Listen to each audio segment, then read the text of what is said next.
ఈరోజు మన అంశం ఏంటంటే పరలోకానికి ఎవరు వెళ్తారు? మీకు ఎవరికైనా వెళ్ళాలనుందా? చెప్పండి. ఉండదా? ఓకే, మీరందరూ కూడా ఎక్కడికి వెళ్ళాలని ఆలోచిస్తున్నారు? పరలోకానికి. అయితే ప్రతి దానికి కూడా ఒక రూట్ మ్యాప్ ఉంటుందంట. ఉంటుందా? మనకి ఏంటది? మనకి బండి వేసుకెళ్తుంటే దీంట్లో చూపెడుతుంది ఏంటది? మ్యాప్. దాని పేరు ఏం పేరు? Route map. Route map.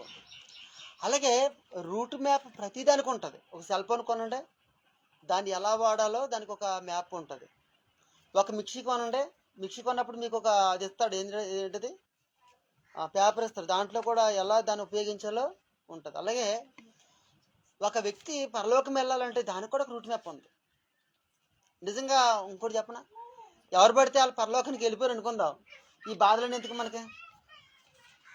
అవునా? ఇప్పుడు ఒక పోలీసు ఉద్యోగానికి వెళ్ళాలంటే నిజంగా మనిషి లేకపోతే ఆ వ్యక్తి ఎంత కష్టపడాలి? ఎవరికి పడితే వాళ్ళకి పోలీసు ఉద్యోగం ఇచ్చేస్తారా? ఎవరికి పడితే వాళ్ళకి కలెక్టర్ ఉద్యోగం ఇచ్చేస్తారా? ఇస్తారా? ఎవరికి పడితే వాళ్ళకి టీచర్ ఉద్యోగం ఇచ్చేస్తారా? ఎవరు? ప్రతిదానికి ఒక అర్హత ఉంటుంది అన్నమాట. అలాగే పరలోకం కూడా ఎవరికి పడితే వాళ్ళకి దొరకదు.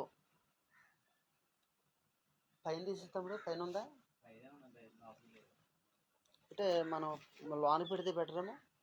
ఇదిగో పని చేసి దీనికి పెట్టి బైక్ తీసేసి